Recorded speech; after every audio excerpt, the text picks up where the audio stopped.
बहुत समय पहले परीलोक में बहुत सारी परियां रहती थी। उसी में परीलोक की रानी सुंदरा परी रहती थी, जो सभी सुंदरियों को संभाला करती थी और उन्हें आदेश दिया करती थी।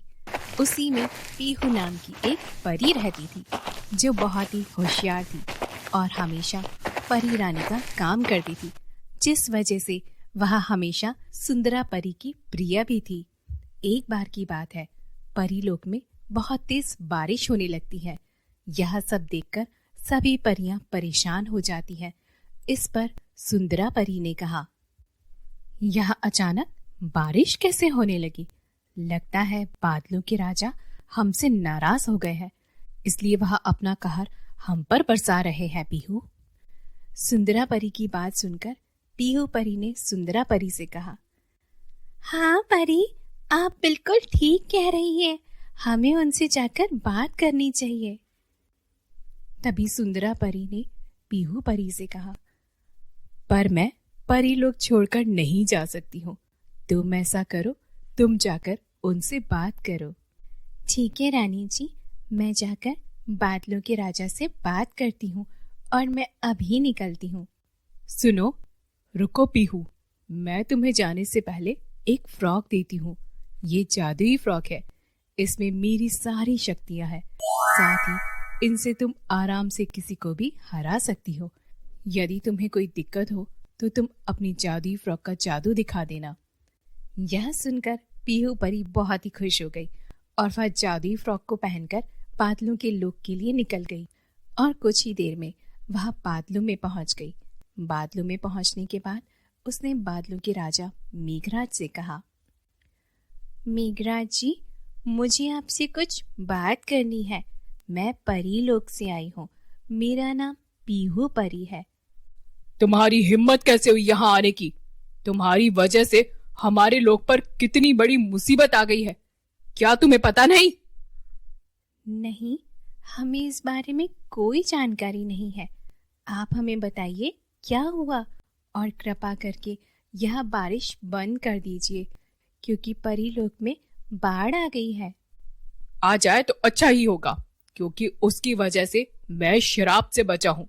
यदि मैंने अपनी बुद्धि का इस्तेमाल नहीं किया होता तो मुझे ऋषि मुनि श्राप दे देते। तुम परियां बहुत ही मूर्ख होती हो। क्षमा करें मेघराज, मुझे आपकी बात समझ में नहीं आ रही है। आखिर क्या हुआ, कृपा करके सही सही बताइए।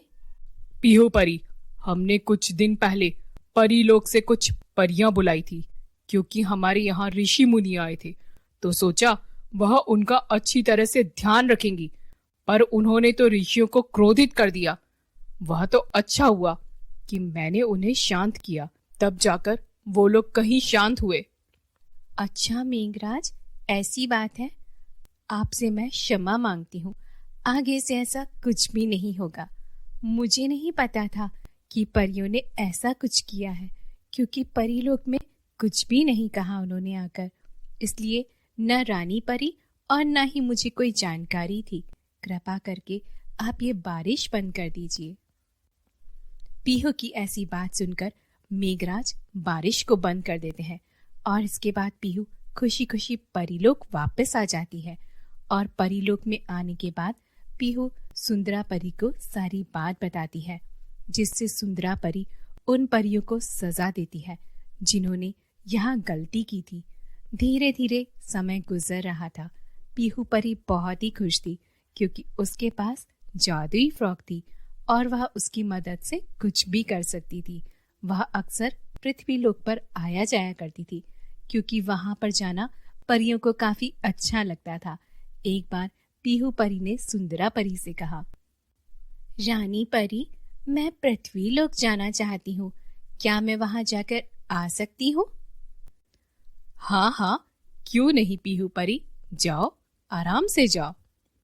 पर मैं वहां पर अपनी जादुई फ्रॉक पहनकर जाना चाहती हूँ, क्योंकि मैं इसकी मदद से वहां के बच्चों की मदद करना चाहती हूँ।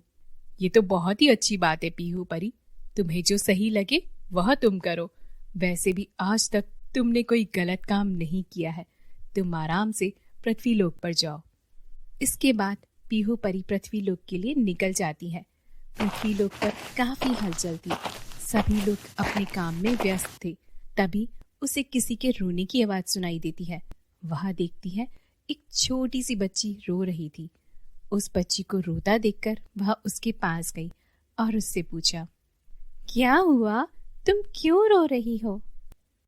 तभी उस बच्चे ने रोते रोते पीहू परी से कहा, मेरा इस दुनिया में कोई नहीं है, मुझे कोई प्यार नहीं करता, मैं इसी वजह से रो रही हूँ।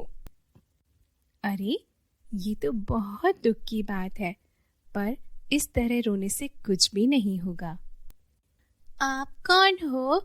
आप तो परी लग रही हो। हाँ, तुमने ठीक समझा, मैं परी हूँ। अब तुम्हें रोने की कोई जरूरत नहीं है, क्योंकि सभी तुमसे प्यार करेंगे। और यह कहकर परी उस बच्ची को जादुई फ्रॉक की मदद से एक सुंदर सी जादुई फ्रॉक देती है और उससे कहती है, अब तुम इस फ्रॉक को हमेशा पहन कर रखना। इस फ्रॉक की मदद से तुम कुछ भी कर पाओगे और इसकी वजह से सभी तुम्हें प्यार करने लगेंगे। यह बात सुनकर वह बहुत खुश हो जाती है और उस जादुई फ्रॉक को पहन लेती है, जिसकी वजह से बच्ची किसी परी से कम नहीं लगती। इसके बाद पीहू परी वहां से वापस परीलोक आ जाती है और आराम से रहती है। वहीं दूसरी तरफ जिन परियों को पीहू ने सजा दिलवाई थी, वह उनसे बदला लेना चाहती थी और उसकी जादुई फ्रॉक को भी चुराना चाहती थी।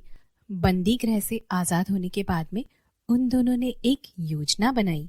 इसके बाद वह भेष बदलकर परीलोक में रहने लगी और सीमा परी ने एक दिन कहा, इस पीहू परी का तो कुछ करना ही पड़ेगा, हमें इसकी वजह से बंदी बनाया गया। उसकी बात सुनकर रिया परी ने सीमा परी से कहा, हाँ बहन, तुम बात तो बिल्कुल ठीक कह रही हो और इसकी जादुई फ्रॉक को भी हम लोग हासिल करके रहेंगे, क्योंकि उसकी मदद से हम कुछ भी कर सकते हैं। हम लोग परीलोक पर भी कब्जा कर लेंगे और फिर हम लोग इस परीलोक पर राज करेंगे। हाँ रिया परी, तुम बात तो बिल्कुल ठीक कह रही हो। हम उस पीहू परी का क्या करेंगे, उसे कैसे अपने जाल में फंसाएंगे? इसके बाद उन्होंने काफी देर तक इसके बारे में सोचा। फिर उन्होंने एक योजना बनाई। इसके बाद जब पीहू परी परीलोक के बगीचे में घूम रही थी, तभी वहां पर वह दोनों परियां आ जाती हैं और उसे जाल में फंसा लेती हैं। जाल में फंसाने के बाद वह लोग अपने असली रूप में आ जाती हैं, जिन्हें देखकर पीहू काफी हैरान हो जाती है और वो उन दोनों से कहती है, तुम लोग बंदी गृह से कैसे निकल आए और मुझे इस तरह जाल में क्यों फंसाया हुआ है? उसकी बात सुनने के बाद सीमा परी जोर जोर से हंसती है और पीहू से कहती है, क्योंकि अब हम तुमसे जादुई फ्रॉक लेंगे। तुमने हमें बंदी गृह में डलवाया था ना, अब देखो मैं क्या हर्ष करती हूँ तुम्हारा। तुम लोग कुछ भी नहीं कर पाओगे, क्योंकि यदि रानी परी को पता लग गया तो वह इस बार तुम्हें कड़ी से कड़ी सजा देंगी। हाँ, हमें रानी की कोई चिंता नहीं, क्योंकि एक बार यदि फ्रॉक हमें मिल गई तो इसके बाद वह हमारा कुछ भी बिगाड़ नहीं पाएंगी। रिया और सीमा परी की बात सुनकर पीहू को बहुत गुस्सा आता है और वो गुस्से में उन दोनों से कहती है, तुम लोग बहुत बड़ी गलती कर रहे हो, मुझे आजाद कर दो, वरना इसका अंजाम बहुत बुरा होगा। पर वह परियां उसकी एक भी बात नहीं सुनती और उससे जबरदस्ती जादुई फ्रॉक को छीन लेती है। इस पर पीहू परी शोर मचा देती है और सभी परियां और रानियां बगीचे में आ जाती हैं और उन दोनों को देखकर वह सभी हैरान हो जाती है। सुंदरा परी उन दोनों परियों पे बहुत गुस्सा आती है और उन दोनों से कहती है, तुम लोग यहाँ पर क्या कर रही हो और तुमने पीहू परी को जाल में क्यों फंसाया हुआ है और तुम्हारे हाथ में यह जादुई फ्रॉक क्या कर रही है? हमने यह जादुई फ्रॉक पीहू परी से छीन ली है। अब हम बहुत शक्तिशाली हो गए हैं, क्योंकि हमें पता है इसमें तुम्हारी सारी शक्तियां हैं और अब तुम देखना, मैं परी बनूंगी।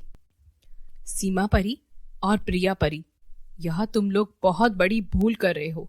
तुम लोगों की भलाई इसी में है कि तुम पीहू परी को आजाद कर दो। अच्छा, तो तुम हमें धमकी दे रही हो। रुको, अभी हम तुम्हें बताते हैं। और यह कहकर और रानी परी पर हमला करती है, पर उससे कुछ भी नहीं होता। यह देखकर सीमा परी काफी हैरान होती है और वह फिर से कोशिश करती है, पर फिर कुछ भी नहीं होता। इस पर पीहू परी अपनी शक्तियों से आजाद हो जाती है और उन परियों से कहती है, इस फ्रॉक से कुछ भी नहीं होगा, क्योंकि मुझे पहले ही पता चल गया था कि तुम लोग ऐसा कुछ करने वाली हो, क्योंकि मेरे गुप्त हर जगह घूमते रहते हैं। यह सुनकर वह दोनों हैरान हो जाती है। इसके बाद उन दोनों को फिर से पकड़ लिया जाता है और इसके बाद सुंदरा रानी उन दोनों से कहती है, अब की बार तुम्हें ऐसी सजा मिलेगी जिससे कोई भी परी इस तरह की कभी भी जिंदगी में कोई भी हरकत करने की सोचेगी भी नहीं। और इसके बाद उन्हें फिर से बंदी गृह में डाल दिया जाता है। और इसके बाद रानी परी पीहू से कहती है, मुझे बहुत खुशी है कि तुमने अपनी बुद्धि से काम लिया। तुम वाकई में मेरी वफादार परी हो पीहू। इसके बाद सभी आराम से परीलोक में रहने लगती है और अब पीहू परी के पास उसकी जादुई फ्रॉक सुरक्षित थी।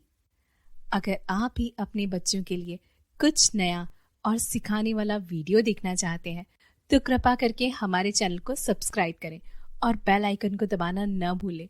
इससे आपको हमारे नए वीडियोस और नोटिफिकेशन तुरंत मिलेंगे और आप अपने बच्चों के लिए नए नए सीखने वाले वीडियोस भी देख सकेंगे। मिलते हैं अगले वीडियो में। तब तक के लिए अपना ध्यान रखिएगा। धन्यवाद।